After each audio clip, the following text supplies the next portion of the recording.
Preeti Mataji, thank you for coming. Rupali Mataji, Shankar Prabhu, Hare Krishna, thank you for coming. We'll just do a short Jai Radha Madhava and then we can start.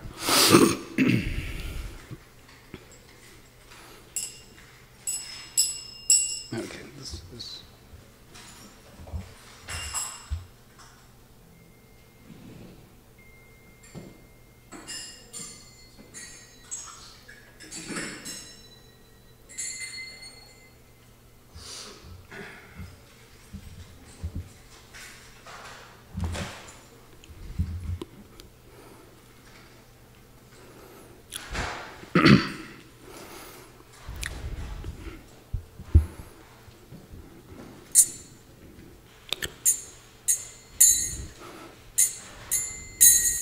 Jaya Radha Madhava Kunja Bihari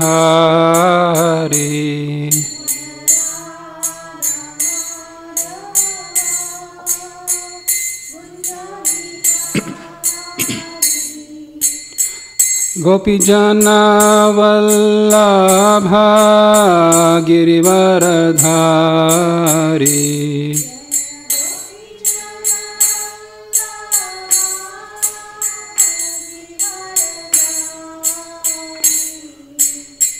Yashodanandana Brajajana Ranjana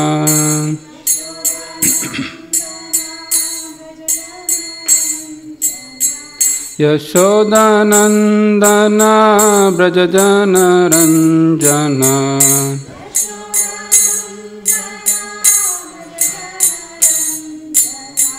Yamuna Tira Vanachari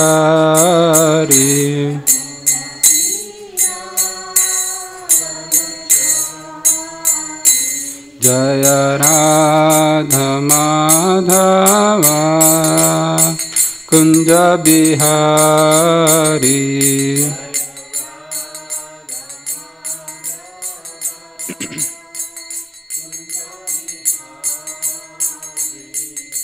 Gopijana Vallabha Girivaradhari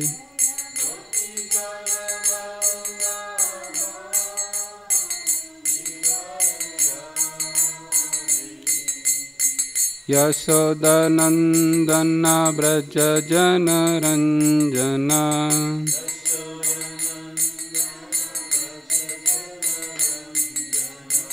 Yamuna Tira Vanachari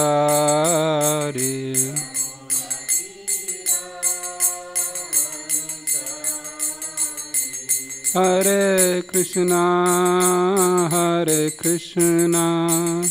Krishna Krishna Hare Hare Hare Rama Rama Rama Hare Hare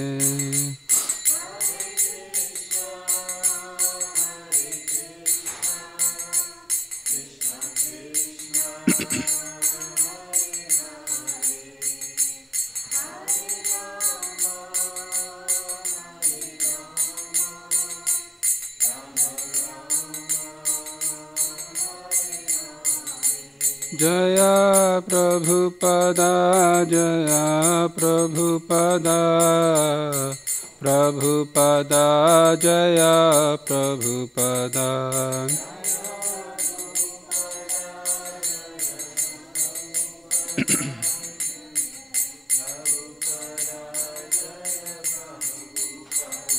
Jaya Gurudeva Jaya Gurudeva Gurudeva Jaya Gurudeva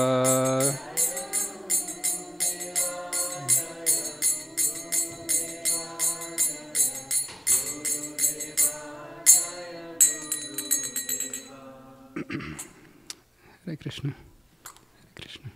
Very well. Thank you, Preeti Mataji, for coming. Shraddha, nice to see you. Lauren. welcome back. Yogesh, Shivankar Prabhu, Rupali Mataji, Prasanna, and Divya Mataji, thank you. Is anybody joined online? If you can unmute and say Haribol, that'll be nice. If you cannot, if you are too shy, that's nice too.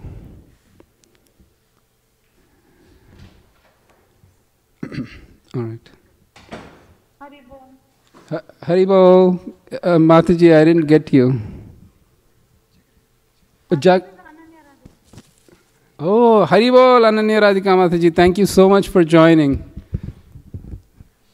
I think your voice is well renowned, but it looks like my ears are getting really old. I cannot recognize. No problem. Thank you so much for accepting me in the class. Thank you for allowing me to serve you. So today we'll do the 12th chapter. Shall I tell you the good news? It's a short chapter. So the torture level will be little less. It's a short chapter. Hare Krishna, Prabhu. Hare Krishna. The torture level will be little less. Hare Krishna. Prabhu, this is Ram Prasad. Hare Krishna, Ram Prasad Prabhu. Prabhu. Okay.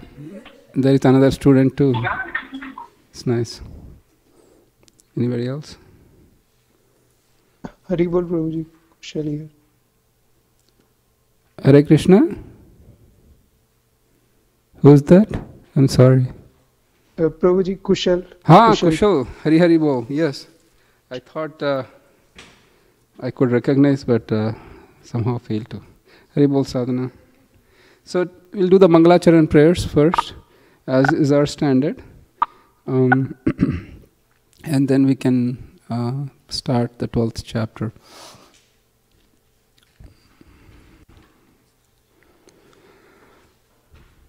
Om Ajnanatimmirandasya Jnananjanashlakaya Chakshurunmilitam Yena Tasmai Shri Guruve Namaha Shri Chaitanya Manobhishtam Stapitam Yena Bhutale Swayam Rupa Kadamahyam Dadati Swapadantikam Vandeham Shri Guroh Shri Utapadakamalam Shri Gurun Vaishnavamscha Shri Rupam Sagrajatam Sahagana Raghunathanvitam Tvam Sajivam Sadvaitam Savadhutam Parijana Sahitam Krishna Chaitanya Devam Shri Radha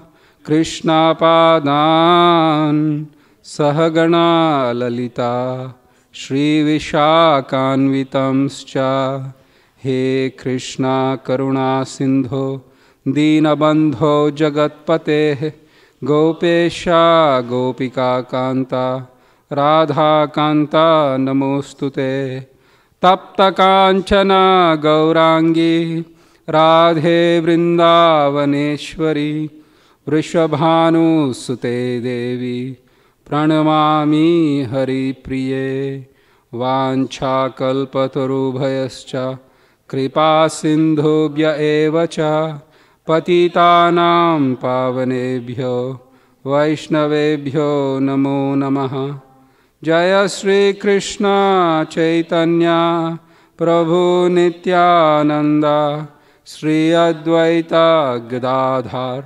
Srivasadi Gaura Bhakta Vrinda Hare Krishna Krishna Krishna Hare Hare Hare Rama Rama Rama Hare Hare Matsamo nasti papatma naparadhi chakaschana parihare pilajjame kim bhruve purushottama bhumau skalitapadanam bhumireva avalambanam tvai jata paradhanam tvameva sharanam prabho govinda vallabhe radhe प्रार्थये त्वमहं सदा त्वदीयम् इति जानातु गोविन्दो मां त्वया सह राधा राधितराधेशा राधिका प्राणवल्लभा राधा रमण वन्दे त्वं Radhika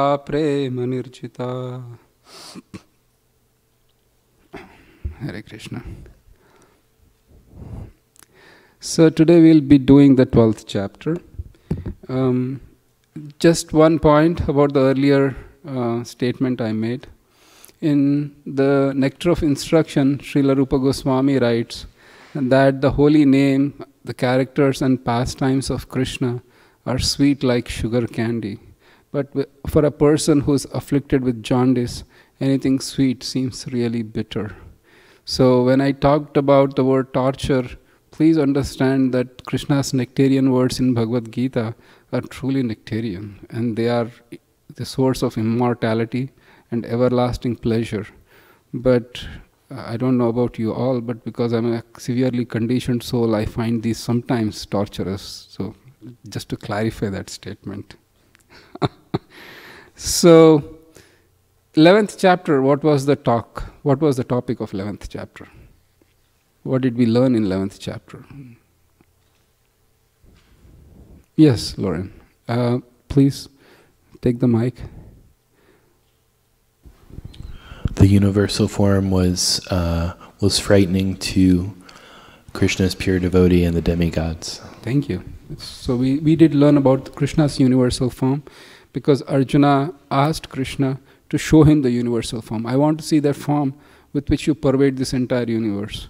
Because earlier in the 7th chapter, Krishna says, Mattaha parataram nanyat kinchidasti dhananjaya mai sarvam idam protam sutre maniganaiva. He said, just like a string, when you see a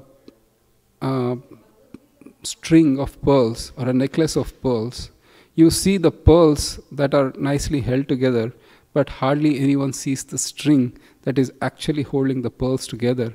And without that string, the pearls could hardly exist.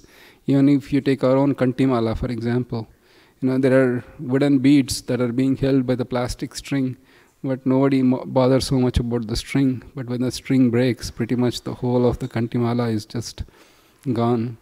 And so Arjuna is intrigued. He says, you pervade everything. I want to see that form by which you pervade everything. And Krishna, he shows his universal form. At first he says to Arjuna, Arjuna, you cannot see my form because nobody can see it. I need to give you special vision. And Krishna gives him the special vision. And then Arjuna sees that form. And he is, as Lauren said, frightened because he sees that thousands of heads, thousands of arms, thousands of weapons, thousands of garlands and scents are just emanating from that infinite form. Arjuna, he prays to Krishna, Krishna, this form is amazing and frightening at the same time. There is no middle, there is no end, there is no beginning. I see the time personified, I see everybody is just in the clutches of jaws of death. And then he asks, what is the purpose? What is the mission that you are exhibiting such fearful form? And Krishna says, time I am the destroyer of the world and I have come to destroy pretty much everyone on this side. Now, one might ask, why did Krishna do that? Because earlier in Bhagavatam it is mentioned, Brahma said that this earth, Bhumi actually complained to the Lord. She said this earth is overburdened by kings who have maintaining armies. And then Krishna also, one of his mission to come to the earth was to destroy these armies. And then he assembled everything. He assembled all of them together in the battlefield of Kurukshetra. Because one of the things people question is, well, Pandavas had to suffer through so much of indignation and humiliation. And it's utterly heartbreaking that though they are completely dedicated to religion and dharma, they still had to see. And Krishna was on their side. He was their cousin. But Duryodhana won, then they had subjected, Draupadi was subjected to humiliation. They lost all their kingdom. For 12 years they had to suffer in the forest. It's too much. Even Bhishma was saying it's too much. On the deathbed, when he was lying in the battlefield of Kurukshetra, and then he said, I don't understand that you are dharma personified, yet you have to suffer so much of tribulations. And I can only tell one thing. It's plan of God. It's just destiny. Otherwise, there is no other explanation for this. And then one might question that why didn't Krishna come and save Draupadi? Or why didn't Krishna restore their kingdom back? One of the reasons is that the Lord wanted the whole kings and everybody to be assembled in Kurukshetra battle. And he could devastate them at the one time. So in the 11th chapter, towards the end, Arjuna says, thank you for the nice vision that you gave me, but I don't want to see this anymore. Please show me the four-handed form, and then the two-handed form. Then Krishna shows the four-handed form, and then the two-handed form, and then Arjuna is happy, satisfied. So the 12th chapter, the 11th chapter, last verse, is Krishna says, it's there, we can look it up if you want. Kindly repeat after me, because this is one of the memorization verses. So Preeti Mataji, and for those who have joined late, we have a list of memorization verses from where only from those verses we get in exam. 2-3 verses for memorization. Just to recap, for the exam, we'll get 3-4 verses for a memorization. You have to write the Sanskrit, and then you have to write the English. For those who have difficulty memorizing the Sanskrit, please just write the English paraphrase. At least don't give up on not writing the verse. If you need more information about the verse, then we can still give it to you. All right. Kindly repeat after me. Mat karma krin mat paramo mad bhakta sangavarjitaha nirvaira sarva bhuteshu yah samameti pandava. Translation. My dear Arjuna, he who engages in my pure devotional service, free from the contamination of fruitive activities and mental speculation, he who works for me, who makes me the supreme goal of life, and who is friendly to every living being, he certainly comes to me. So Krishna is very clear and emphatic in Bhagavad Gita that devotional service to me is the best course of action. So the 12th chapter exclusively is devoted to that aspect, and the title of the 12th chapter is called Bhakti Yoga, or devotional service. So let's do the first. The outline of this particular chapter is that from verses 1 through 7, Arjuna asks this question to Krishna, "O Krishna, which is better, worship of your personal form or worshipping your impersonal form?" Is a question asked by Arjuna and answers given. Please sit here. Okay, all right. And then from verses 8 through 12, that I think verse number 12 we'll spend maximum time today because it needs some explanation. 8 through 12, Krishna talks about various grades. One of the things we discuss is that if we go on book distribution or if we are preaching to those who are really relatively newcomers, this section is really important because that really helps broaden our understanding on how to kind of pass the message. So the verses from 13 through 20, Krishna exclusively describes the qualities of his devotees and how they live, they act, and what their attitude is. So that is the breakdown of the chapter today. Any questions or further clarifications on that? All right. So Vijayaram Gopu Prabhu did send me a bunch of questions. We'll try to get to them as whenever we can today when we are done. All right. Kindly repeat after me. Arjuna Vacha Evam Satata Yuktaye Bhaktas tvam paryupasate echapyaksharam avyaktam tesham ke yoga vittamaha. So just to remind you, the word, when you see chapi and aksharam in Sanskrit, they become one word. So usually you read it with no space. So chapyaksharam, echapyaksharam. Because if you split chapi and then give some time, then that word meaning is lost. Echapyaksharam avyaktam.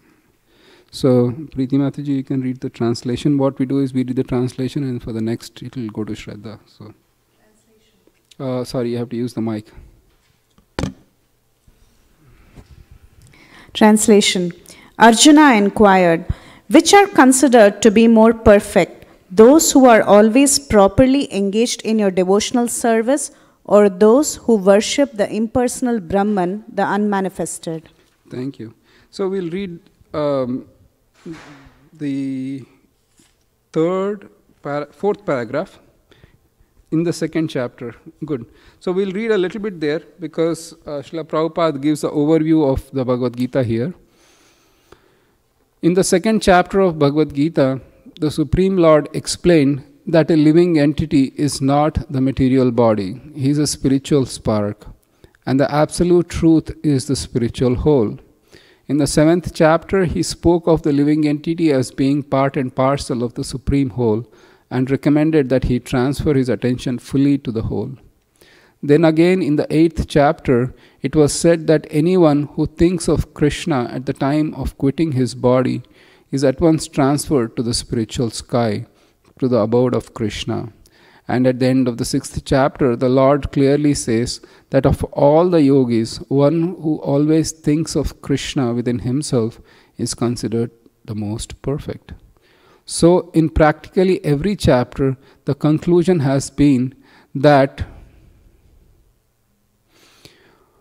that one should be attached to the personal form of Krishna, for that is the highest spiritual realization.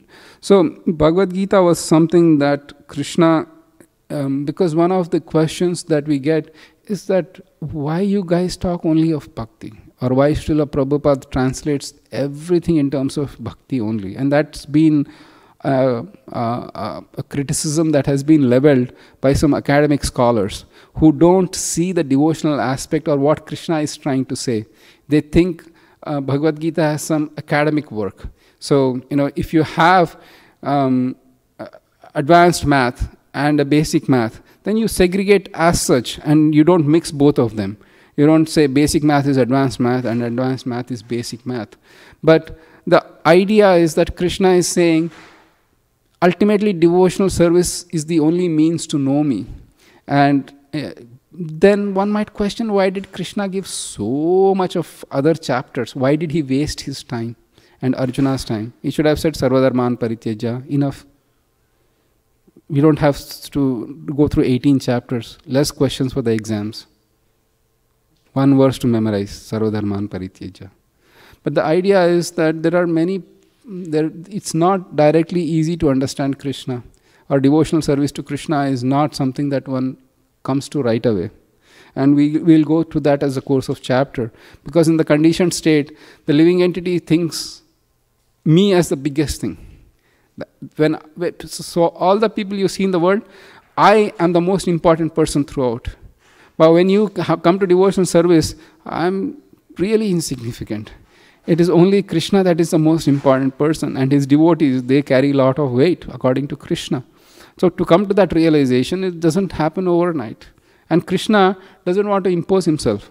He could have said like that, forget all these things, just surrender unto me. And I'm the boss. And he's true. When he says like that, he's true. But how many people would accept it? So Krishna said, for your benefit, you should control mind, you should control senses. His second chapter is entirely that. You are not the body, you are the spirit soul. You have to control. So many things he tells, karma yoga, do this, your duties in this, like that, go jnana. Then Krishna builds up that in the philosophy of Bhagavad Gita, and 7th actually he goes through. So, but in the 12th chapter, it directly is talking about me, you and me. What is the relationship? And then he talks more like that. Is that okay? Why it's happening? Okay. Text number 2, please. Unfortunately, we don't have time, but every purport is really, really beautiful. We can spend some time. We'll spend the time on the 8th verse, but every purport is really nice. Text 2, kindly repeat after me. Shri Bhagavan Uvacha Maya Veshya Mano Ye Mam Nitya Yukta Upasate Shraddhaya Parayopetas Te Me Yukta Tamamataha.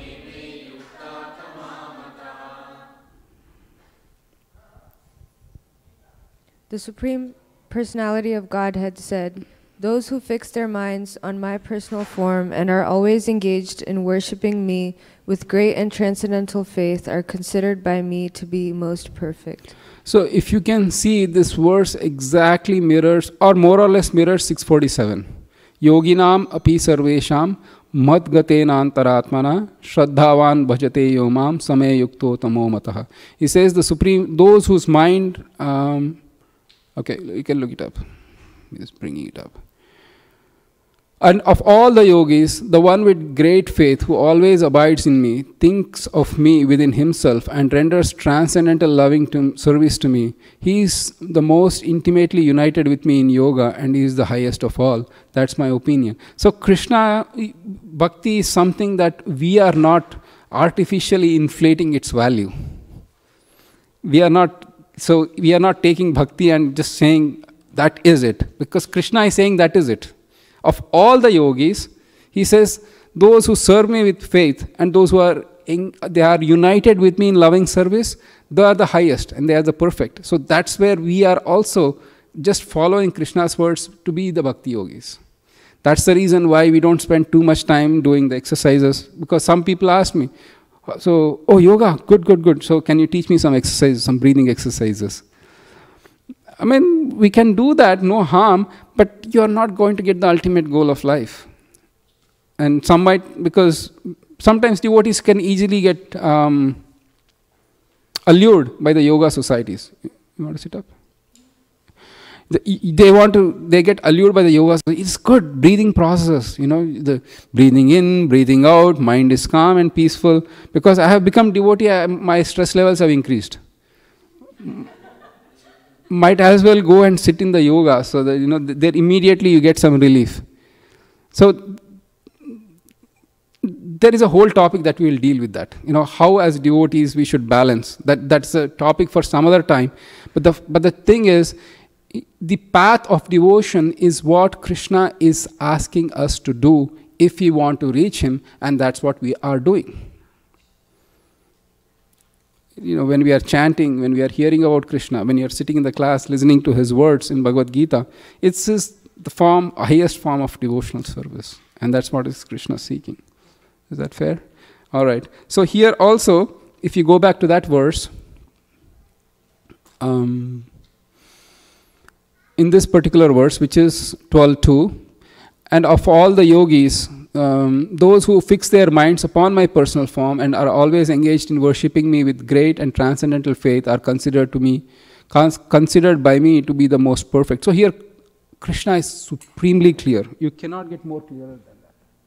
Whether personal form is better or whether impersonal form is better, Krishna is very clearly saying it. All right. Yes, Prasanna.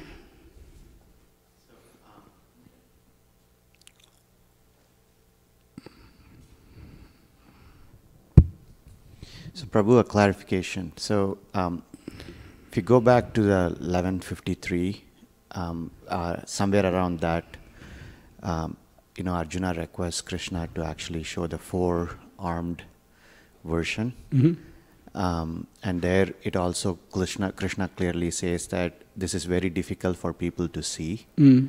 not by worship, not by yoga, not by charity, anything. So I clearly understand personal form is important. Now the question really begs, what is Krishna's recommended personal form? Right? Because there is now various degrees of personal form. And so that's the first question. Sure. And I have one more, after that we can okay. take this. Thank you. So Srila Prabhupada writes in the 11th chapter in one of the purports that a devotee is accustomed to seeing Krishna in his original spiritual identity as the worshipper and the worshipped. Let me give an example. Hanuman chooses to see that absolute truth as Lord Ramachandra. He cannot think of any other form of the Lord except as Lord Ram. Now, you had Narsimhadev appearance yesterday, and Prahlad Maharaj, the form that he chooses to see is that is Ishta Devata. So every devotee, when you advance in your spiritual life, you automatically get attracted to one form of the Lord. And that form of the Lord is your highest, be all in all form that I can serve. Please understand that none of the forms are inferior or superior, because these are forms of Krishna, Vishnu Tattva. And how can they be anyway inferior or superior? Right? Because Krishna is one, and he has unlimited number of forms. But then, based on how his mission he chooses, he reveals the power accordingly. Our perception is that because God came, for example, Vamana is not that powerful form of the Lord. He came as a small boy. He begged. He deceived. He is Lord. He should have shown, chop off the heads and, show his power. Come as a small boy, engage in duplicity. You beg Bali Maharaj for 3 paces of land, like a ordinary Brahman. It's not very appealing.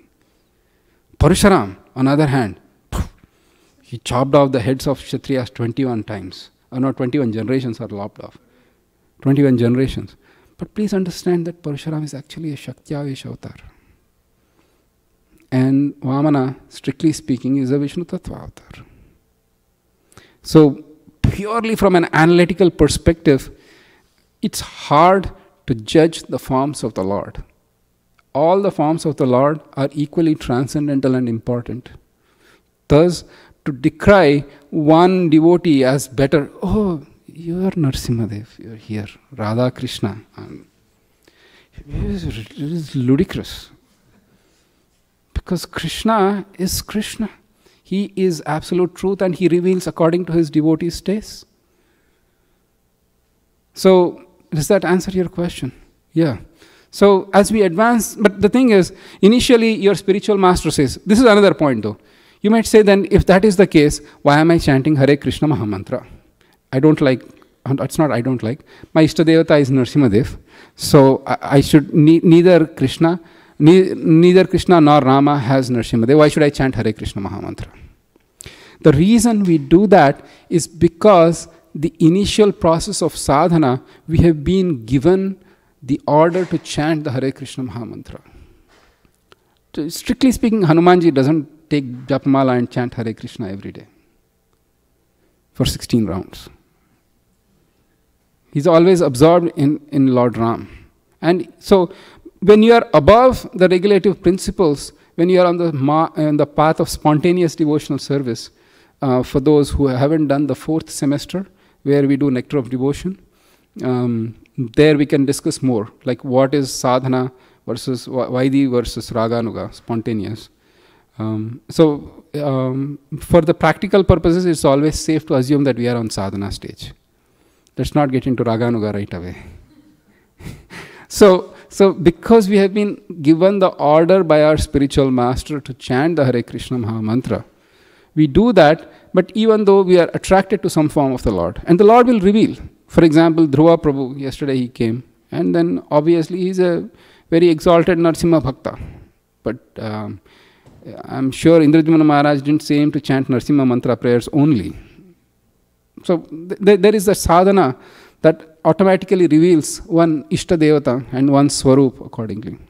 And then you get attracted to that like that. Because even with Krishna, you can worship Krishna in one of the 5 rasas, which is neutral, or as a servant, as a parent, as a friend, or as a lover. Even that also, amongst Krishna also, there is that segregation. Is that? Okay, next. Okay, thank you. Satya Prabhu and anybody else, yeah.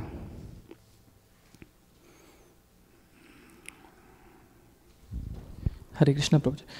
So here, whenever I come across verses that clearly show that Krishna's personal form is the highest, I have some intuition on how the impersonalists translate this verse and how do they protect their philosophy.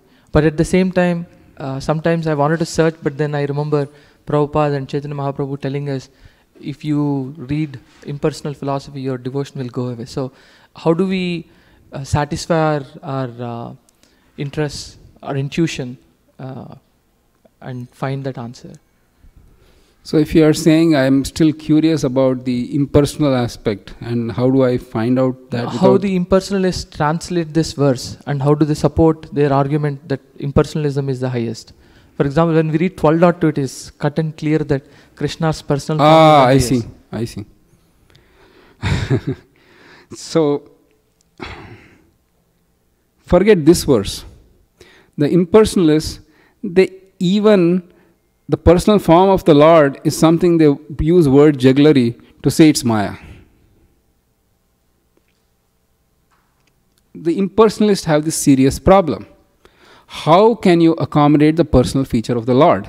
My premise, I said that Brahman is absolute, the ultimate truth. He is formless, he is Nirakar, he is eternal. Then where did this form of God come from? And how can you explain his form? How can you explain his activities? How can you explain his being at all in the first place? So they use huge amount of word jugglery to explain that particular form. And well, since you already mentioned the answer to your question that you shouldn't read excessive Mayavad philosophy, I haven't by any stretch of imagination started reading any Mayavad, so I don't know the exact answer, but in due course of time you will get it. Yeah. But, everything they can say, Maya, they convert it into Brahman. When they say me, Srila Prabhupada writes in another thing. When they say me, it's not me, but the Brahman within me. And that's, Srila Prabhupada uses that argument. That,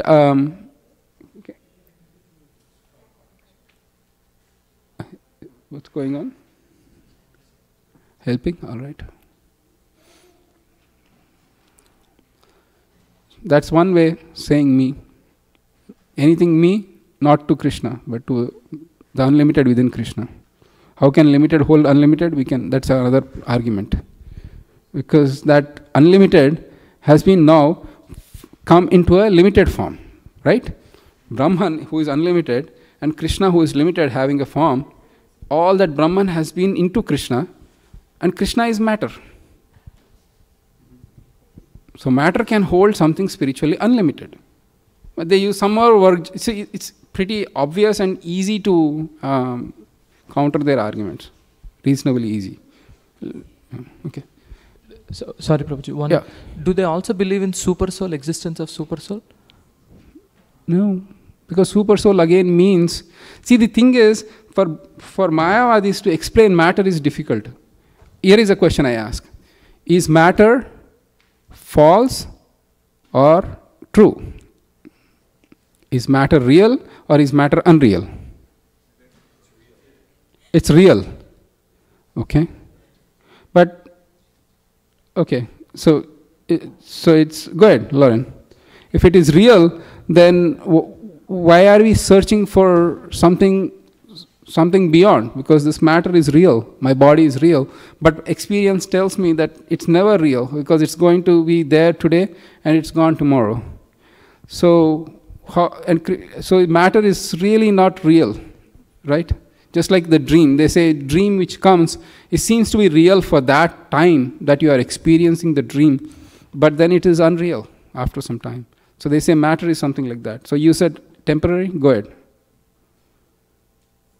I think I was kind of supporting what you're saying, Prabhu. Yeah, it seems real at this moment, but I think the definition of real is it has to be eternally real. I mean, this experience has to be eternally real, but it's very temporary. The relations we have here with this matter are also temporary. Thank you. You had something, and then Prasanna. So Maharaj, I'll just give the comment. I don't know if it is okay, but later I have a question. So I think matter, we all sense matter, and matter transforms. So the form of matter is not permanent. I don't know what is real, but it's not permanent, but it keeps on transforming. Okay. So I don't know whether that is real is probably relative truth is what Srila Prabhupada has commented as the form of matter. The reason I bring it up is because the impersonalists say that this matter is unreal, completely an illusion. Jagan Mithya, Brahma Satya. That's it. Brahma Satya and Jagan, this is completely false and illusory. And Srila Prabhupada would say, well, I'll kick you. And then, does it hurt you at all? Because it shouldn't hurt you. This is all illusion. You can walk through the walls and do whatever you need to, because it's completely like illusory. But in any case, you're right. So go ahead. So one question I had, Prabhu, how is this? Why Arjuna is asking this question at this time after seeing the universal form? Is universal form one of the aspects of Brahman, or is that why he's asking this question? So Krishna revealed his universal form, and at one point it is said Krishna also revealed his Brahman opulence. He says, if thousands and millions of suns were arisen at the same time, then the dazzling effulgence which emanated from the Lord, it would be something like that. So the Brahman effulgence was clearly visible. There was Brahman effulgence, there was the universal form, and then Krishna showed his personal form. So Arjuna said, okay, you showed all these forms. Which of these forms are worshipable, or the best thing to worship? So that's where Arjuna answers. Prasanna. So there is, argument-based approach to it. So going back to your question, Prabhu, so I've tried meditation for quite a bit of time. It was very unnatural for me to not meditate on a non-personal form. And, it made me even personally wonder, maybe this is where your Purva Janmas come. You are trained to actually worship in some way. So it tells you within what is the right. Right? I mean, I don't know. I'm just, that's my personal experience speaking. And when you know within you that something is odd, you look for what is the compatible one. Right? That's that's how much I felt. Because how far can you actually place your mind and breath on something that is so abstract? And when there's a natural inclination for you to place your mind and your heart and your breath on something you can hold on to. Right. Excellent point, Prasanna. And then when we segue into next few verses, we'll bring up that relevant purport that Srila Prabhupada discusses the rather conflicting aspect of personal versus impersonal. So we can hold on to that thought and we can discuss more when we come. Any other questions? Saubhagya Mataji. Hare Krishna, Prabhuji. Hare Krishna. I just got one thought that if we worship one form of Lord, the other Lord won't be upset. I have a written rhetorical question. If your if there is a father who has more than one sibling and they worship, one sibling worships more than the other loves, does the father get angry, more or less angry with the same family? Samely, so sometimes in the conditioned state. But please understand that Krishna is one. Vadanti tat tattvavidas tattvam yajnanam advayam brahmeti paramatmeti bhagavaniti shabdyate.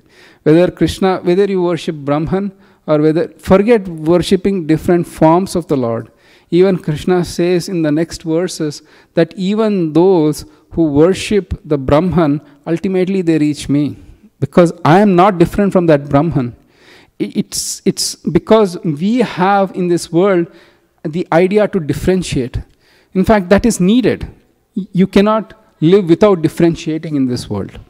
Right? For example, you have things here in front of me, and then this is kartals that is used for a particular purpose. These are glasses that are used for a particular purpose. This is a reader that is used for a particular purpose. Now, if I don't distinguish, then you know what I'm going to do? I'm going to take this and use them for reading. In this world, you have to distinguish. You have to differentiate. But with Krishna, it is the same absolute truth expanded in unlimited number of forms. When you worship Nrsimhadev, it's automatically worshipping Vishnu. It's automatically worshipping Krishna. Having said that, then Krishna is one. So here is the thing though. Logically, you will throw back to me saying, God is one. He cannot be different. Which means that there is no variety in God. Everybody is same. Nrsimhadev is same, Rama is same, Krishna is same, Brahman is same, Paramatma is same. Everybody is same. So which means God cannot have the variety, or there is no higher or lower within God. But Rupa Goswami says there is. That, when we read Nectar of Devotion, he says that there are 4 qualities in Krishna that even Lord Narayan will not possess. And those 4 qualities form the basis of interaction with Krishna, or rasa with Krishna. Because rasa tattva is discussed. Rasa is just the emotion of interchange of love with Krishna. The emotion, the happiness that it produces, that is rasa. And Rupa Goswami says, while there is no difference between Vishnu and Krishna, Krishna has 4 qualities that are not even possessed in Lord Narayan that enable one to enjoy that rasa with Krishna. So yes, achintya bheda bheda means that inconceivable oneness and difference is present in Krishna. Does that answer?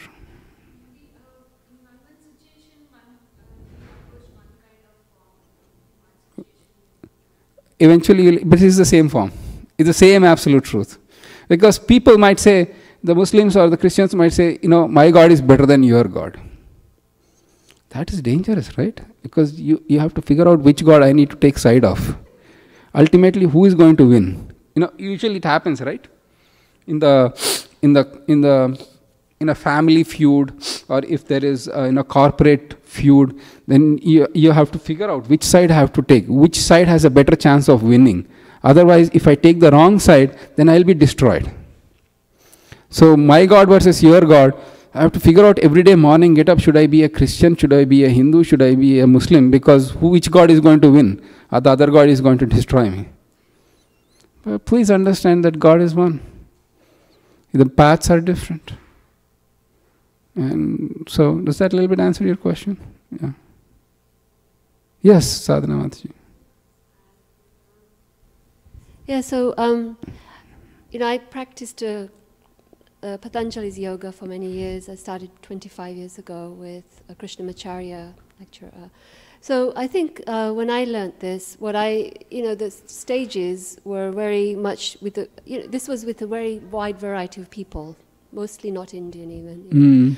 So the teachings sort of progressed people, and there was a point when if we're assessing Godhead or absoluteness with just indriyas and senses that we understand today, it doesn't take us further because it's by itself, by definition, it's bounded.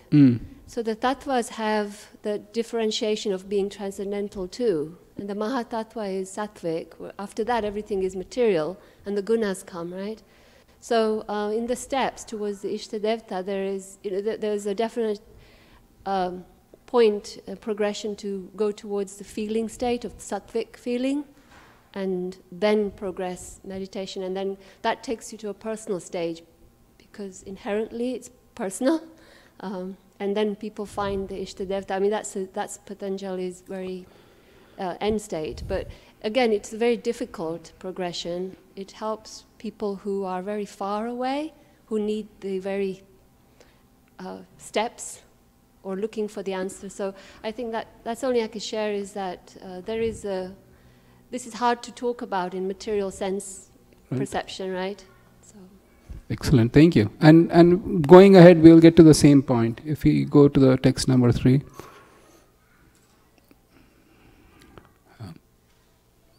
We did text number 2 or text number 3? Text number 3. Okay. You have to be quiet when you walk in. Is that okay? Can you do that for me? Thank you. Text 3 and 4. Etvaksharamanirdesham avyaktam paryupasate sarvatragam achintyam cha kutastam achalam dhruvam sanniyamyendriyagramam sarvatra samabuddhayah te prapnuvanti mameva sarvabhutahite rataha.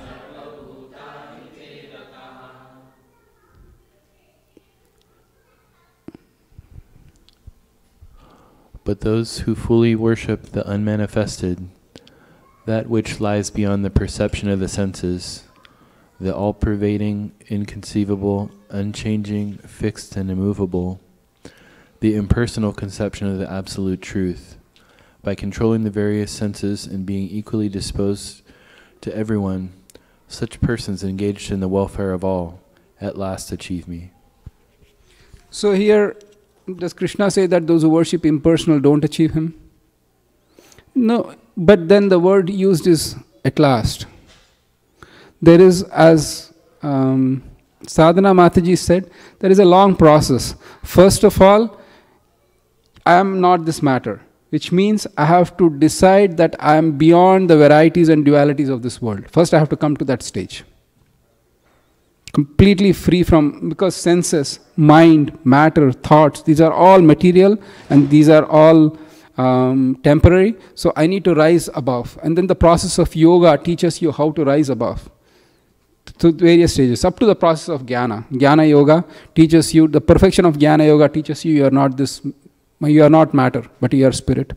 So you come to that stage, which means I am completely transcendental. But who am I? What is my form, figure? There is no form, figure, because this material world is full of form.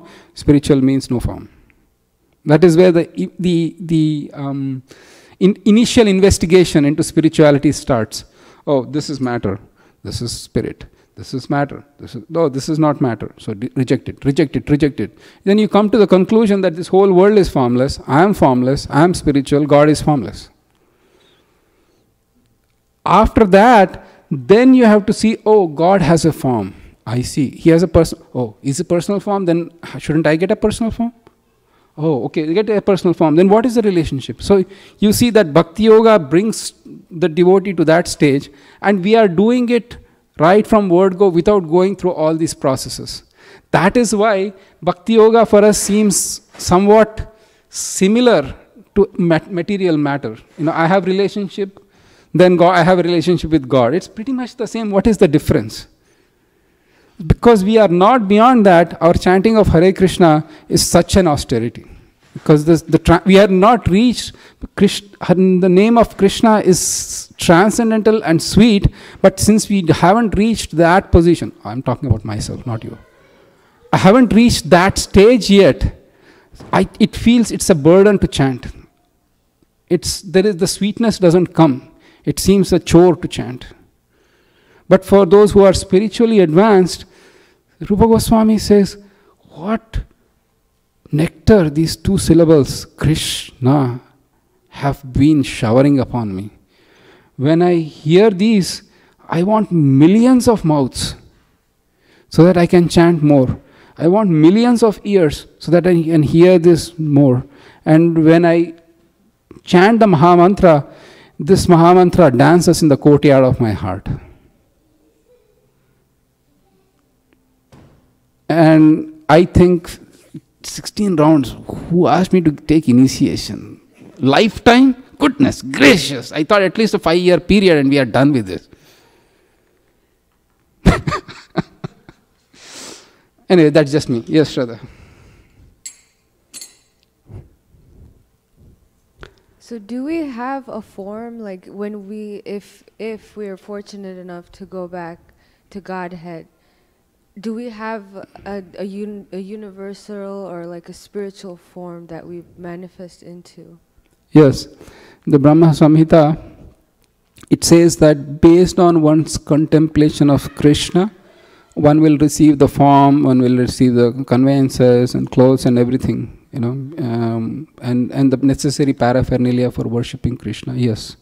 There is an eternal relationship with Krishna, and there is a particular rasa or a flavor that you serve Krishna. But when you advance in spiritual life, then it is automatically revealed. Nectar of Devotion, we talk about this, that in the sadhana stage, you really don't speculate. Because sometimes people prematurely kind of jump into that and they act artificially according to what their supposed position in spiritual world is. But naturally it will come as you progress in spiritual life. Yes. Other questions? All right. Next, let's go to text 5.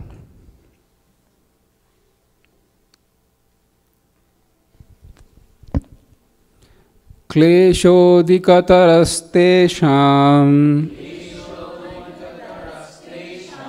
avyakta sakta chetasam avyakta hi gatir dukkham dehavadbhir avapyate. For those whose minds are attached to the unmanifested, impersonal feature of the Supreme, advancement is very troublesome. To make progress in that discipline is always difficult for those who are embodied. Thank you. So let's read the first part. Srila Prabhupada writes, for those who are devotees, it's not a problem. The reason is, in the premature stage, as I said earlier, our relationships in the world and our relationship with Krishna, we are all confused and what is spiritual, what is transcendental. Sometimes you get all like a little bit of confusion is there. The problem with bhakti is that if there is no strong guidance from a spiritual master or from mentors in your spiritual life, it's very easy to get confused. What is spiritual? What is material? Because Arjuna himself was confused. He said to Krishna, I don't want to kill these people who are my relatives because I'll go to hell. And Krishna had to guide him. So bhakti is a culture of guidance. Whereas most of the other form of yogas are do-it-yourself. Seriously, you get some instruction, you get some mantra, but you focus, you go to forest. It's all like it's a do-it-yourself project. And Krishna says, since it's a do-it-yourself project, I won't come in as a consultant whenever you are needed. But when you do bhakti, Krishna is there. He says, I personally take charge. In the 9th chapter, he says, Kaunteya pratijane hi name bhakti. He says that, because I am standing behind my devotee, they will never perish or fall down. So that guarantee is there in devotional service. So he says, the first part of the purport, Srila Prabhupada writes, devotee, no problem. So let's go for so far a devotee, that particular chapter, there is it. Thank you. So for a devotee, there is no difficulty in approaching the Supreme immediately and directly, but for those who are following the impersonal way to spiritual realization, the path is difficult. They have to understand the unmanifested representation of the Supreme through such Vedic literatures as Upanishads, and they have to learn the language.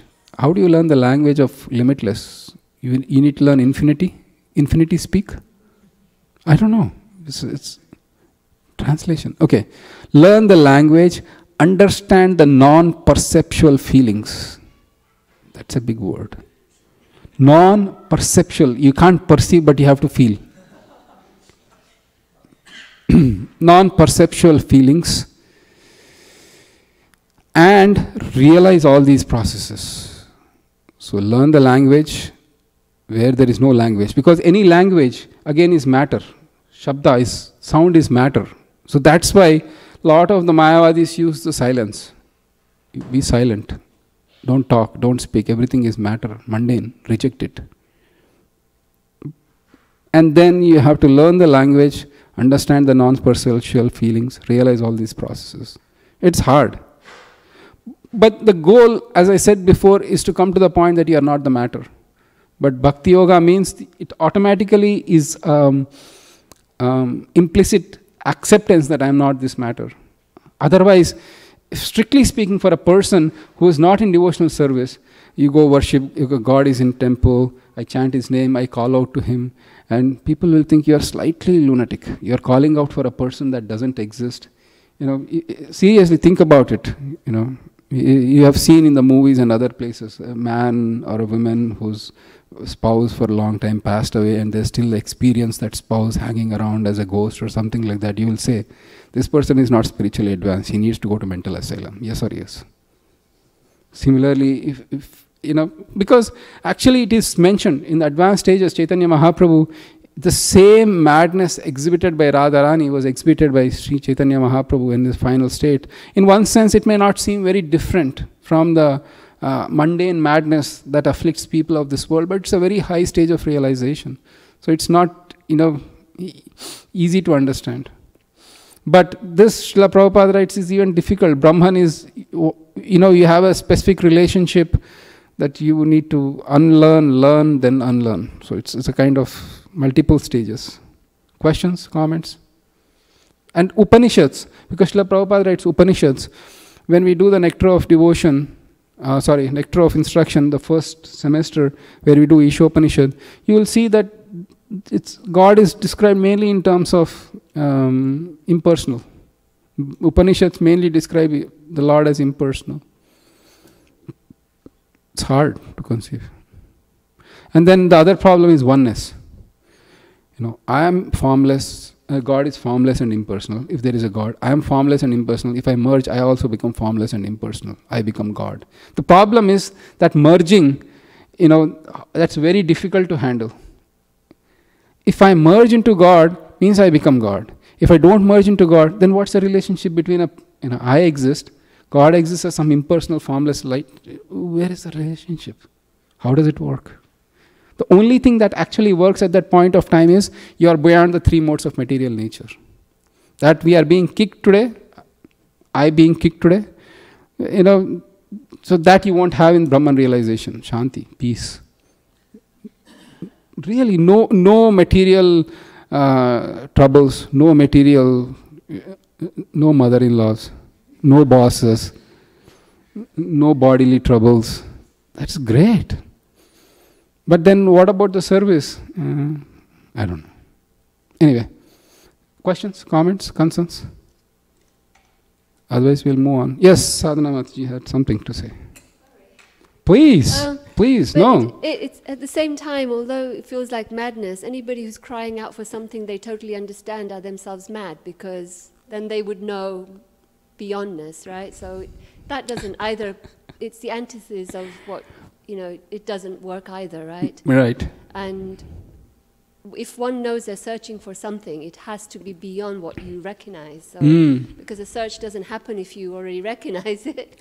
So there are a lot of the opposites of everything. It's just we all like to think about things in a very, it's the way we process, right? The pranama is flawed because of how we're taught to process things, not, so I don't know.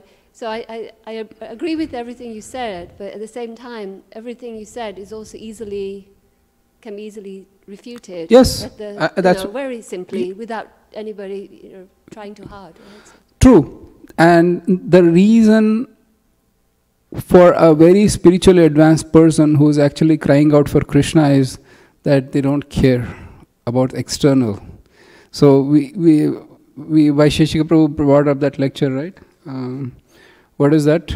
Evam ratasva priyanama kirto jatanurago drutachitta uchai hasatyati raudati rauti gayati unmadavan nrityati lokabahya, which means a person who is deeply advanced in spiritual life sometimes cries, sometimes laughs, sometimes dances, not caring for external society. Because on that stage, you really are... See, the thing is, if you are on the bodily level, then you care about society, you care about criticism, you care about what people might say of me, what my reputation of this world is, and how am I being judged, right? These are all the things that come. But for a spiritually advanced person, they really don't care. They are so absorbed in transcendentality, they really don't care about this material world. But having said that, let's not imitate. Because it's easy to imitate. Some of the things are difficult to imitate, like Shukdev Goswami, but anyways. Alright, yes. Prabhuji. So, going back to the verse 4, the translation, I understand that controlling the various senses and being equally disposed to everyone, that part I understand for the impersonalist. Why they have to engage in welfare of all? Because everything is false for them, right? What they are perceiving, they want to come out of it to a higher level. So why they have to engage in welfare for all? Because later Srila Prabhupada writes in the purport that they see everyone as part and parcels of God. And unfortunately, Mayavadis take on a whole other term for that. You know what is that called? Daridra Narayana. Means everybody is God, but somehow God has become poor and homeless, as if he has no other recourse. And we have to serve him, that poor man, seeing him as Narayan. So, unfortunately, when you see I am God, you are God, everyone is God, which means I have to serve you in a very perverse way. But nevertheless, Srila Prabhupada writes, this is for the Mayavadis. But for even those who are, impersonalists, then they still see everything as Brahman and everything as worshipable and servable. And then Srila Prabhupada writes, if they are true to that nature and serve everyone, eventually they will realize that God is within every person. It's not just everybody is God, but God is within every person. They might be fortunate to get to that understanding of super soul. Okay, so I think you answered my question. That's what I was thinking. Right. So how they try to serve is they want to make them also realize that you are part of Brahman. Why are you worried so much, basically? That okay. Kind of. But eventually they'll come to the understanding of super soul. Because Krishna says, the bhakti or devotion unto me, Brahma Bhuta Prasannatma, na sochati na kankshati. Next is what? Samah sarveshu bhuteshu mad bhaktim labate param. So in that one verse, Krishna has given the yoga system. Come to the Brahman stage, Brahma Bhuta Prasannatma, na shoshati na kankshati. Then you see every living entity equally. Initially, when you don't realize Krishna as the source of everything, you don't see it. I'll see you very differently. You are different, I am different, she is different. So I see so many differences. But when I see that everybody is coming from Krishna, then I don't make a difference. Samastarveshu bhuteshu. Everybody is just here journeying for some time in this life, God knows how many million trillion bodies I have taken. I might be been a woman in one body, I might have been an insect in another, a fish in another, a dog, and God only knows how many bodies did I take. So I will not make a distinction based just on my external appearances, either my nationality or whatever be it, gender. It's perverse to kind of think like that. When you are spiritually advanced. But having said that, your due etiquette has to be observed. In this condition, your due etiquette has to be observed. You cannot just go and kiss a shark. It's another living entity. More importantly, this is Krishna. A representation of Krishna. Of all the bodies of water, I am shark. He doesn't know exactly. He is not going to bring out an aarti plate to worship you. He will be thinking of you as a good meal. So, is that? Yeah. Thank you. Prasanna. So, an opposite way of looking at this is, feeling is the one that guides you to God, right? I mean, if you look at there is a need to understand, because I'm just picking words here, or hopefully write the right words. I mean, here it says they have to understand the unmanifested representation. So as human beings, we believe in what we understand. Okay. If you go with that logic. Okay. In other words, it's in the understanding of God as an example. Through devotional services, there is a feedback mechanism.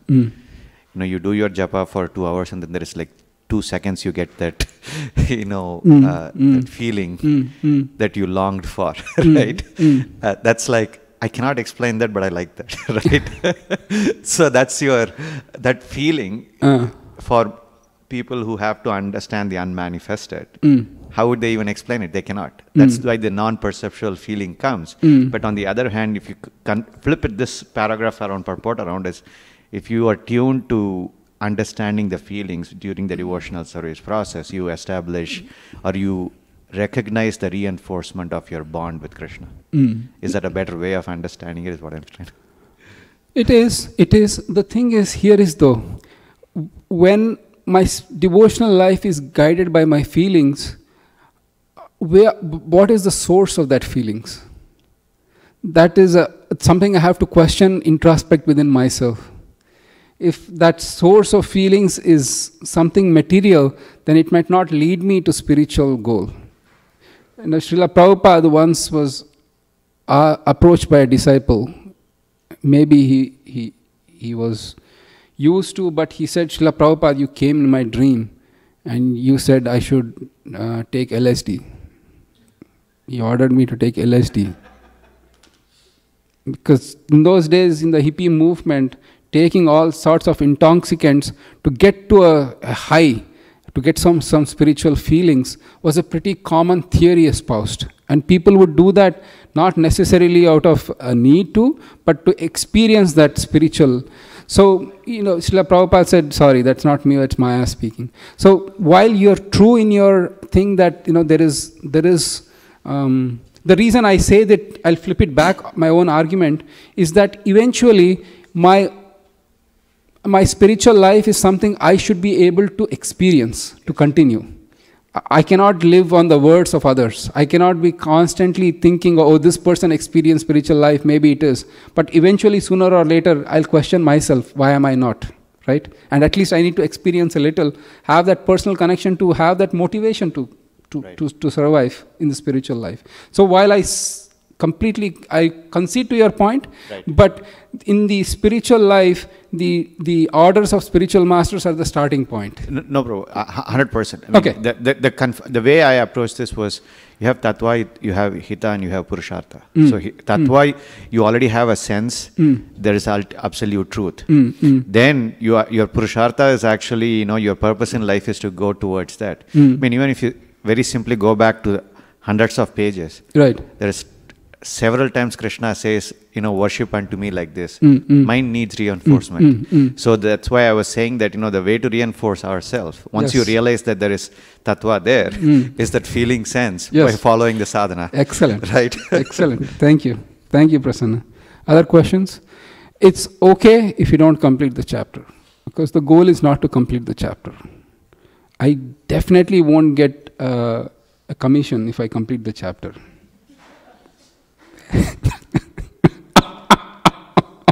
Any sales commission.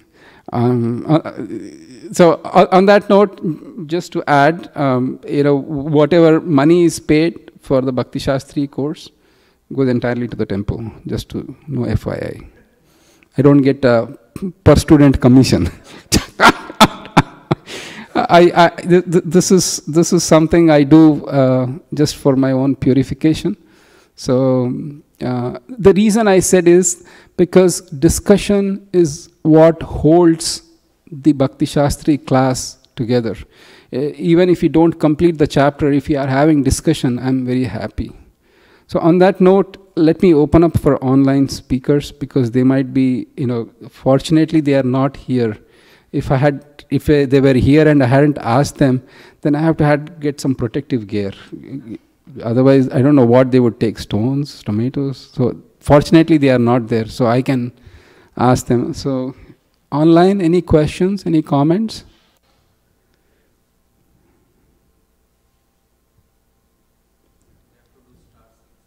You have to press star and then 6 to unmute yourself.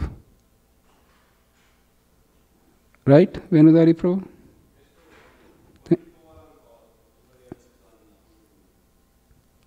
Oh, okay. All right. Oh, yes, that's another thing. They can send the questions by WhatsApp. Vijayaram Prabhu had some questions, then we'll discuss a little later. So should we continue then? Or are there any further questions? All right. Text 6-7. Ye tu sarvani karmani Mayi sanyasya matparaha Ananyenaiva yogena Mam dhyayanta upasate Tesham aham samudharta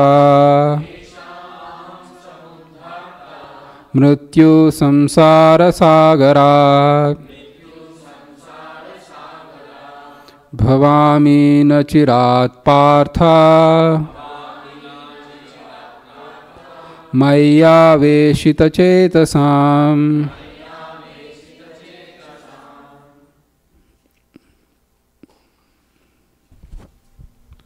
But those who worship me, giving up all their activities unto me, and being devoted to me without deviation, engage in devotional service and always meditating upon me, having fixed their minds upon me, O son of Pritha, for them I am the swift deliverer from the ocean of birth and death.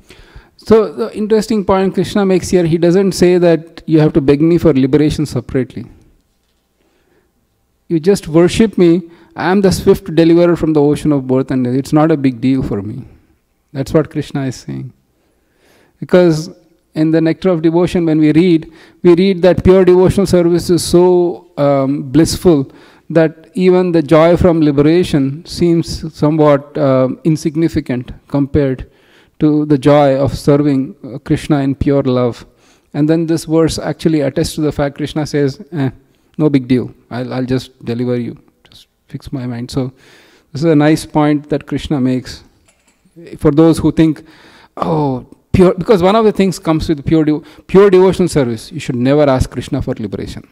Means I have to be stuck in the world of mother-in-laws and father-in-laws and wives and husbands and children. Covered all the bases? Okay. Bosses. Mosquitoes. If you are in India. Or virus. So, I want to ask God for liberation, because liberation seems nice. Staying in this world, serving God seems less appealing. But Krishna says, no, don't worry about it. I'll just deliver you from the cycle of birth and death, no problem. And then Srila Prabhupada writes in the purport also, We don't have much time, so let's see if there is anything. No, it's a beautiful purport. Please read. There are few places where Srila Prabhupada writes just by chanting Hare Krishna is the best way to serve Krishna. So, text 8, because at least let's do 12 today. Yes? There is a question on WhatsApp. Yes. What's the question, Mataji? Or Question, can we understand Krishna in passion mode? This is from Narendra Mantri. Narendra Mantri Prabhu. Well, he has to hold, Narendra Prabhu, just hold on into that thought, then we will come to the passion in Krishna. All right. Text 8. So, just to give a heads up, from 8 through 12, Krishna talks about various degrees of love or devotion to him in the descending order. So 8 is the highest, and then it goes on in the descending order like that. So kindly repeat after me. Mayeva manadhastva Mayi buddhim niveshaya Nivashishyasi mayeva Atha urdvam na samshayah.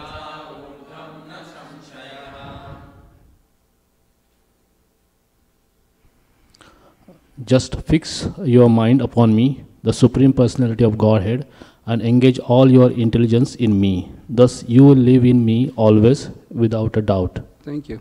So Srila Prabhupada writes that that this is a straightforward but very difficult thing to do, because to be constantly absorbed in Krishna is not that easy. But this is what Krishna is saying. If your mind is constantly absorbed in me and your intelligence is fixed on me, then you will come to me without doubt. So, your hand raised, Lauren? Oh, no worries, no worries. Text 9. Let's go. What if you cannot do? How many people here are having their mind completely absorbed in Krishna? Always, without deviation. Okay. So let's see what is the next recourse Krishna says. Yes. Oh, I thought you raised your hand. I thought you had. You never know. So here when he says just without deviation, right? Yeah. So is he really talking about like yogis, or maybe like all these Babajis, and or Goswamis who are always doing something for Krishna, right? Like Rupa Goswamis. Is it talking about those kind of people, or like for people like us, it's not possible? I mean, I will crash into accident in 101 if I do that all the time, right? I have to focus on the road when I'm driving and when I'm working. So is that what he means? Like always absorbed in me? Is that what he means? So, two things. No, first of all, it's for all of us. If it is not, then really I am wasting my time telling you, and you are wasting your time listening, because it's impossible instructions, not going to happen. But Krishna is saying, no, for us. The reason is, he says, two places he says. When you might say crashing on the road is a very, very appropriate objection that people might raise. So Krishna says, Ananyas chintayanto mam ye jana paryupasate tesham nityabhiyuktanam yogakshemam vahamyam. He says, for those who are completely absorbed in me and who have no other thought other than me, I protect what they have and I carry what they lack. So please don't try it on the freeway, but a devotee who is so elevated, by Krishna's arrangement, they can go on the freeway without no issues. But don't try it on the freeway if you are not there. First thing. Because the reason is, Chaitanya Mahaprabhu was absorbed in thoughts of Krishna day and night. He didn't know where he was going. He didn't know where the next meal was coming. He was so absorbed in Krishna. So when you reach that stage, Krishna will automatically take care of you. And then the second reason I say is, 8:7, if you can pull up that particular verse. Tasmat sarveshu kaleshu mam anusmara yudhyacha mayarpita mano buddhir mame vaishyasi asamshaya. So Krishna says, therefore Arjuna, you should always think of me in the form of Krishna and at the same time carry out your prescribed duty of fighting. With your activities dedicated to me and your mind and intelligence fixed upon me, you will attain me without doubt. So through practice it is possible. And then you will later realize that because Prabhuji, the reason for this is later you will be so segregated from your body that you will see your body as something that you have nothing to do with, and that's being actually, the modes of material nature are doing their activities on the body. I'm so distinct. Living or dying, you don't see it. Just like you wear a dress, you change dresses, you are not so absorbed with the dress. Like you are not lamenting. Every day after night you change the dress, you are not sitting in front of the dress.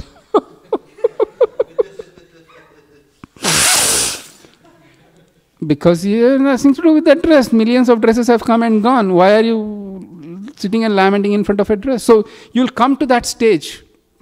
As you said, when we progress, there has to be certain awareness. And please understand, it's not that Krishna does not know. Or Krishna is saying, you always think of me, or otherwise you are an utter loser. You are useless. He is never saying that. In fact, he gives such a stretchable and flexible plan for those who cannot do that, and which we will read in the next few verses. Is that okay? Okay. Okay, one more online. Yes. Says, Bhakti Yoga is the goal and most important, but why is the chapter the smallest, Sudeep? Well, please understand that Krishna gave the build-up to this particular chapter in the few verses. He spent the whole of last 5 chapters explaining how great he is, how he is the source of everything, what his vibhutis or opulences are, what his universal form is. And now it is simple, so worship me. And actually that's enough. There is no point in further Krishna telling more about himself. In fact, right now he's just giving the flexible step plan, flexible payment plan. Text 9. There is one more online. Srivas Chandra Prabhu, yes. Online? Okay, please go ahead, Prasanna. Or his Hare Krishna Prabhu, thank you for all the clarification. I wanted to confirm if my following understanding is correct. In the past, although I was loyal to ISKCON, I had somehow landed up in Bhagavad Gita course by Chinmaya Mission, since there was no course by ISKCON available in my college. They translate 12.3 and 4 and try to teach that impersonalists also reach Krishna as easily as bhaktas. I was personally bewildered since I couldn't trace back and find the Sanskrit correspondent of at last in Bhagavad Gita as it is. But Srila Prabhupada is perfect when he says at last, since in the very next verse 12.5, Krishna says klesha, which is trouble, dukkham with trouble. Excellent point, Srivas Pandit Prabhu. That's what, even when I was reading that particular verse, the at last is not mentioned anywhere in the translation. If you see it, there is no at last. He says, those who worship Brahman also reach me. And then next it comes Kleshodikara. It's very, very hard though. They reach me, but they'll reach me. And then Srila Prabhupada prepones that verse into that so that it's easy for our understanding. So, because Srila Prabhupada, actually, please understand the other thing, that Srila Prabhupada translated this, when he came to US, he primarily translated this for his Western disciples, who are already having so many different ideas about spiritual realization. And as I mentioned earlier, some of them thought that they could take intoxicants to experience a higher level of spiritual awareness. So he was very, very focused on saying that anything that deviated from Bhakti, Srila Prabhupada, he didn't change it. The beauty is he didn't change it, but at the same time he gave the purport in such a way that it's pretty clear that what the Lord wanted to do. Because such an empowered Acharya can reveal accurately the mind of the Lord. Yeah? Any other questions? Okay. I still have... Okay, let's go. Text 9. Atha chittam samadhatum na shaknoshi mai stiram abhyasa yogena tato mam ichhaptum dhananjaya.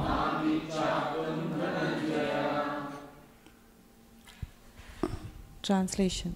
My dear Arjuna, O winner of wealth, if you cannot fix your mind upon me without deviation, then follow the regulative principles of Bhakti Yoga. In this way, develop a desire to attain me. So Srila Prabhupada writes in the purport that there is the spontaneous devotional service, which means you are automatically attracted to Krishna. And then there is the sadhana stage, where you are not initially attracted to Krishna, but you do your sadhana. You take on the words of your guru and then you follow them. And that way Krishna says, develop an attraction for me. So let's go to the next one, please.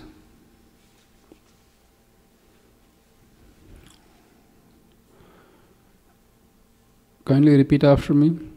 Abhyasepya samarthosi matkarma paramo bhava madartam api karmani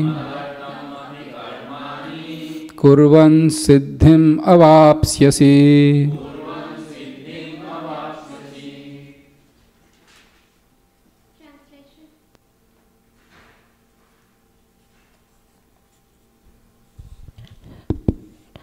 If you cannot practice the regulations of Bhakti Yoga, then just try to work for me, because by working for me, you will come to the perfect stage. Thank you. So here Srila Prabhupada writes is that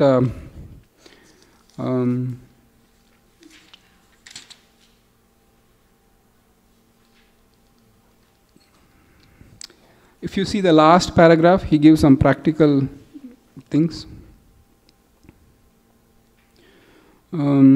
So he says to practice the regulative principles. Everybody there?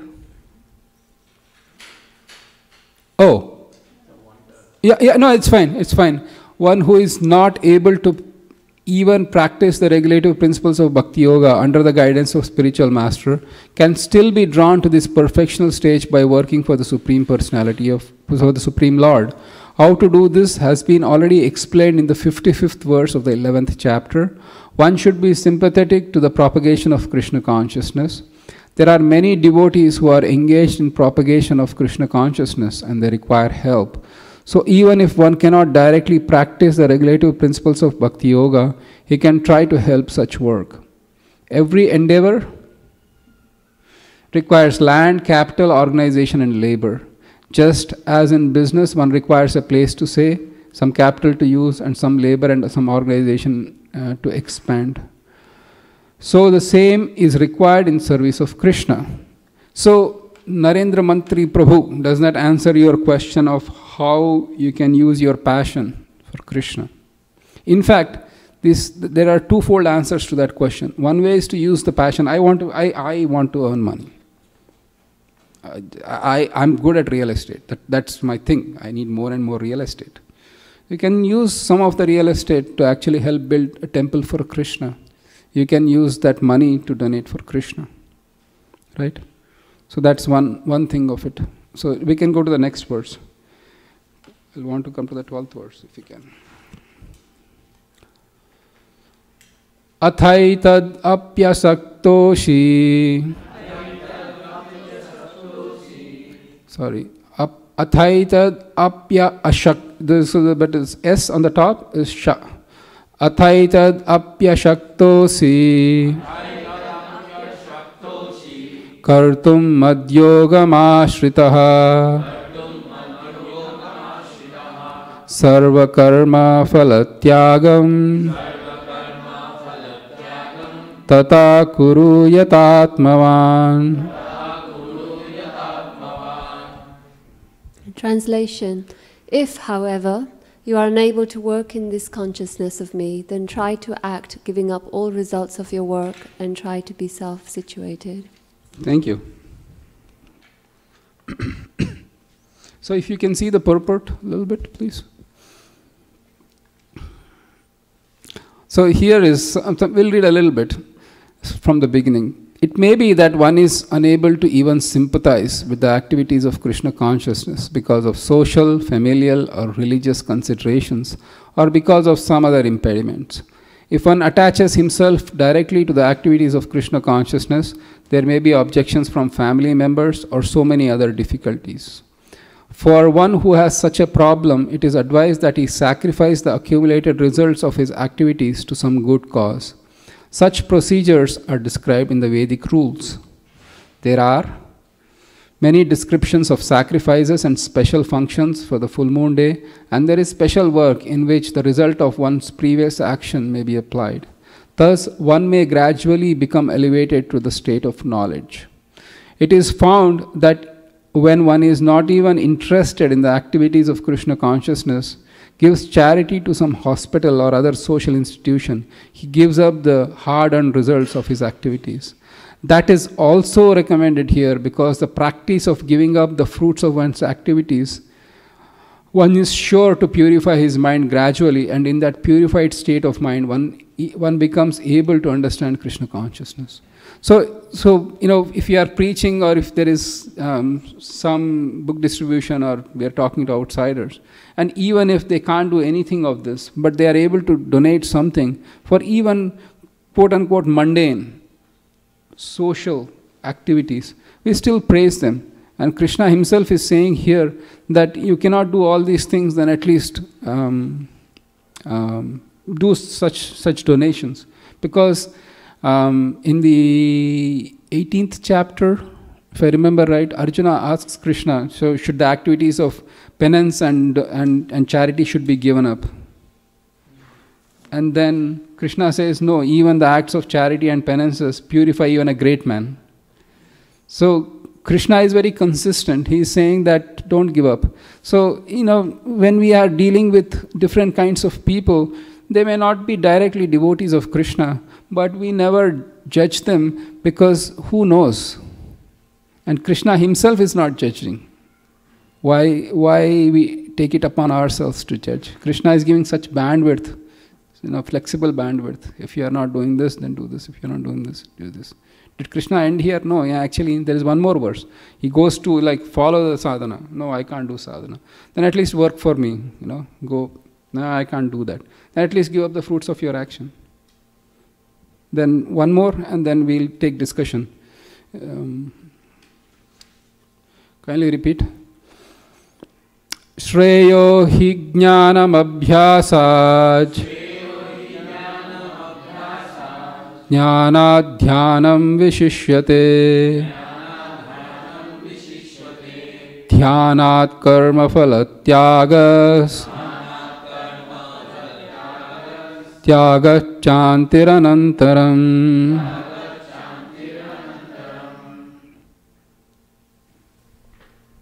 Who's next to read? Yeah. If you cannot take to this practice, then engage yourself in the cultivation of knowledge. Better than knowledge, however, is meditation, and better than meditation is renunciation of the fruits of action. For by such renunciation, one can attain peace of mind. Questions? Yes.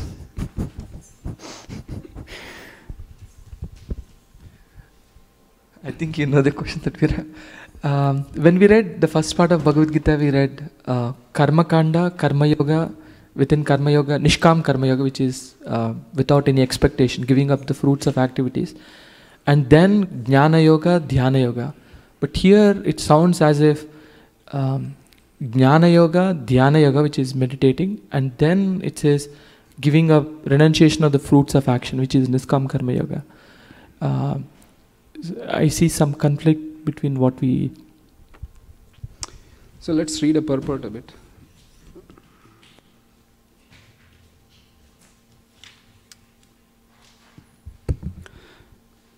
as mentioned in the previous verses, there are two kinds of devotional service, the way of regulative principles and the way of full attachment in love to the Supreme Personality of Godhead.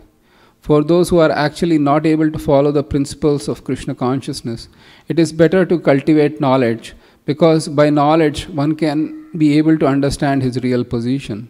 Gradually, knowledge will develop to the point of meditation, and by meditation one can be able to understand the Supreme Personality of Godhead by a gradual process. So, if you are not even aware that you are not the body, or then at least it is mentioned that have knowledge of this world with some metaphysical knowledge. It's like there are metaphysics. Is it spiritual? It is material? Somewhere in between. At least try to aspire for some metaphysical knowledge. There is universe. For example, you start with universe. There is a universe. Who created the universe? At least you can give some material knowledge, at least cultivate the material knowledge that will gradually transform to spiritual knowledge, and that will gradually transform to Brahman knowledge. And then at least you come to that point, then you can give up the results. Maharaj is here? He's not here? Okay. So, let's read a little bit more of the purport. In cultivation of knowledge, there are processes which make one understand that one himself is the Supreme, and that some sort of meditation is preferred if one is unable to engage in devotional service. If one is not able to meditate in such a way, then there are prescribed duties as enjoined in the Vedic literature for the Brahmanas, Kshatriyas, Vaishyas and Shudras, which we find in the last chapter of Bhagavad Gita. But in all cases, one should give up the result or fruits of labor. This means to employ the result of karma for some good cause. So we can see the knowledge, specifically Krishna is not talking of Brahman or reading Upanishads straight away. Do some Vedic activities, maybe help somebody. And then when you realize, when you help someone, then you meditate on the fact that maybe this is not the actual thing. So it is not 100% spiritual knowledge that Krishna is referring to here. Still not convinced. Okay, go for it. What is the point that is not convincing? No, not convinced, Prabhu. I did not understand. So in the translation, Prabhupada said, I'm just rearranging what he said. He said, if you can't do the highest and all that, he said lowest is developing knowledge. Once you do that, then meditation. And after meditation, give up the fruits of activities. So that giving up the fruits of activities after meditation seems little off. So okay, Prasanna, you had something? Okay, go ahead for it.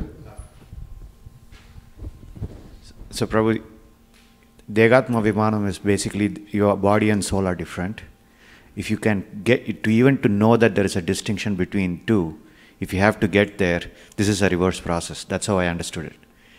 Now, after you get to the point that your soul and body are different, then it's Jnana Yoga, and then Jnana Yoga and then the Bhakti Yoga. But to even get to the stage of actually having, there is a distinction between your body and soul, this is the process. So because Krishna says, first you are not this body, then he says, give up the fruits of your action. In the second chapter, he dwells like almost 30 verses in the first half of the second chapter, saying you are not this body, and then he will say, Karmanyeva adhikaraste ma phaleshu kadachana. In the 47th verse, he says that. Which means, unless you understand, come to the point that you are not this body, you cannot give up the fruit. Why should I give up the fruits of my results? Because I need them to enjoy. If I give up my fruits of results, I'll die. Means if I give everything away, then how will I survive? So let's read a purport a little bit more, but I'll take your side now. Because this is a confusing part, even I will clarify a little more. In summary, In summary, to reach the Supreme Personality of Godhead, the highest goal, there are two processes. One process is by gradual development, and the other process is direct. Devotional service in Krishna consciousness is the direct method, and the other method involves renouncing the fruits of one's action. Then one can come to the stage of knowledge, and then to the stage of meditation. Here Srila Prabhupada is taking the opposite track, which corresponds to what you said. Okay. One may take either the step-by-step process or the direct path. The direct path is not possible for everyone, therefore the indirect process is also good. It is, however, to be understood that the indirect process is not recommended for Arjuna because he is already at the stage of loving devotional service to the Supreme Lord. It is for others who are not at this stage, for them the gradual process of renunciation, knowledge, meditation and realization of the Super Soul and Brahman should be followed. But as far as Bhagavad Gita is concerned, it is the direct method that is stressed. Everyone is advised to take the direct method and surrender to the Supreme Personality of Godhead. So, the Acharyas have said, when they say knowledge, this is more of mundane knowledge. Krishna is saying, at least educate yourself.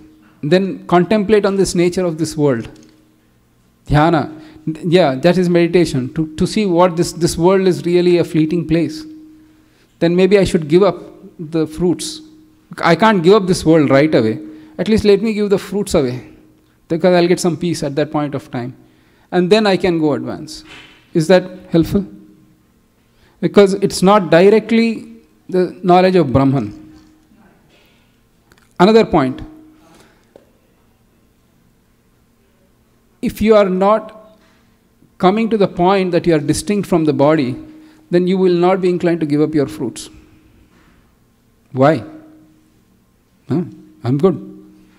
Because you see animal documentaries. When one animal kills and tries to eat, how many animals actually attack thinking this is mine?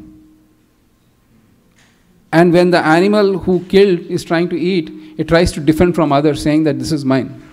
You can't eat. Right? So, we come to that stage at least. Make sense? Yes. Okay. I should answer at least one Vijayaram Gopuru's question. Otherwise, he's going to curse me. I'll take one question from him and then we'll answer. But his question is from earlier chapters. We might also have a question and answer session. So, okay.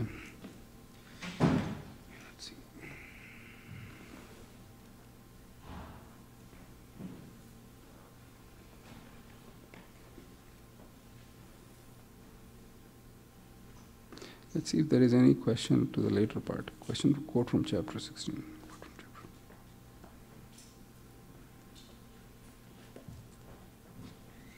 Okay, that I won't answer.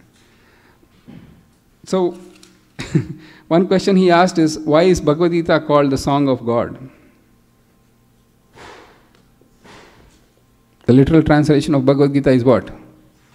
Song of God. And please understand that in spiritual world, it is mentioned that Shriya Kanta Kanta Purusha Parama Purusha Kalpataravo Druma Bhumis Chintamani Ganamayi Toyam Amritam Katha Ganam Natyam Gamanam Papi Vamshi Priyasaki. Every word is a song and every gate is a... So in that sense, the Supreme Personality of Godhead, when he spoke, then, it's like a beautiful song. In that sense also. Yes, Preeti Mataji. So somebody else also had a question. Yeah, go ahead. So in Sorry. text 11, Yeah. in the purport, it says that in that respect, social service, community service, national service, sacrifice for one's country, etc., may be accepted so that someday one may come to the stage of pure devotional service to the Supreme Lord. So I was just pondering about this. I don't know if this is right, but I just wanted to ask, how do such activities bring one to the stage of pure devotional service? Because it's only causeless mercy of Krishna, or rather Ajnana Sukriti, that is like, with respect to devotion that one brings to someone to Krishna. So, how do we explain this sentence? So, on a strict level, in of itself, these activities don't bring any spiritual benefit. They'll bring material benefit. But the disposition of these activities, by chance you might encounter a devotee, and you might help the devotee, causing Ajnata Sukruti. So, or Krishna might, after a stage you might actually seek God. Genuinely, you don't know who God is. And you have so many stories of our Swamis who wanted to seek out God with no clear conception of who God was. Maybe that urge will come out from all these pious activities. But in of itself, you cannot get Krishna. Shraddha. Actually, you had your hand raised, right? Yes. Somebody has to inform me if Maharaj is coming so that I can stop. Yeah. So, Prabhuji, I had this one point. I don't know if it is exactly related to this verse. What has been described here is in the 6th chapter was Dhyan Yoga. Basically, it's talking about meditation, where meditate on the Supreme. And then beginning of 7th chapter is knowledge about the Absolute. And in where Krishna is saying that, your body, mind, intelligence, everything is my separated energy. So maybe that's like a triggering point which says, because everything that I think is mine actually belongs to him, so I should, devote the results to him, because it's like a factory owner. Right? You get the raw materials, you get the recipe, you get the equipments, and at the end, if you are a worker, you build the product. You cannot say product belongs to me. Excellent. Right? Belongs to the owner. Very nice. You get only the wage, basically daily wage, to do that job. So, very nice point. Thank you. Shraddha and then Sadhana. I just wanted to ask, like what Mataji was saying about doing community service and maybe serving in the military or doing things for your family. Does that develop that sort of mentality of serving another purpose other than yourself that could eventually, in other lifetimes, lead to Krishna consciousness? Absolutely. Yeah, that's what has happened. In fact, Srila Prabhupada writes in one of his lectures that in India, in the old temples, they have the lamp always burning in the temple. There is a lamp. And to do that, there are long ghee wicks. The wicks are long, they are soaked in the oil. And the only this much portion of that wick is sticking out, and the flame is burning here. The flame slowly comes here, and then somebody has to come and push so that the next wick shows up, and then the flame continues. There was, by chance, a rat living in the temple. And it was just running around scurrying for some food and here and there. And then by mistake, when the flame was about to go, it just pushed the flame. And then that became its Ajnata Sukruti. Sometimes you wouldn't even think of doing that, but you did it. So in that sense, that inclination to serve, as you so rightly pointed out, a cause other than yourself, can lead to further spiritual advancement. Can, not always, or will lead to. Because Krishna says, you did it, I'll give you your good karma. Even though everybody hates you, you will become the President of the United States.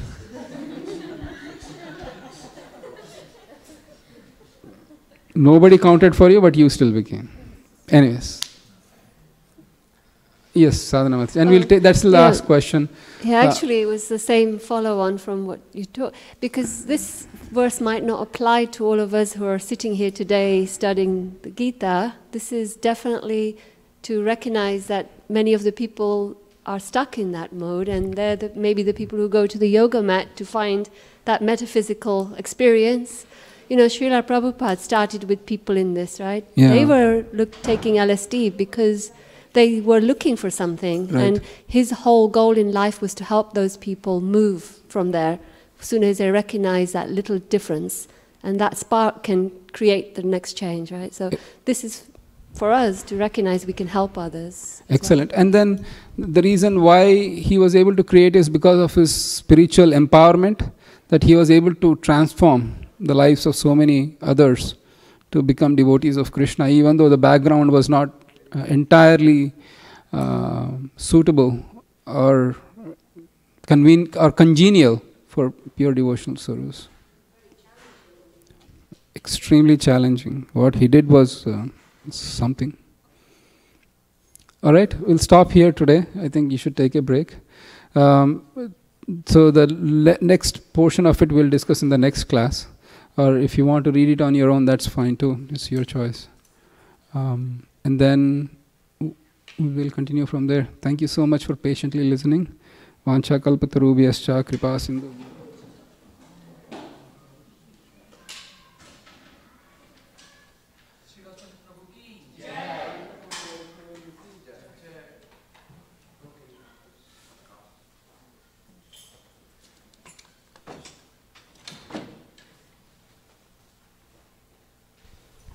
Hare Krishna, if any of you have parked the car in the parking lot, please remove it for the Sunday feast.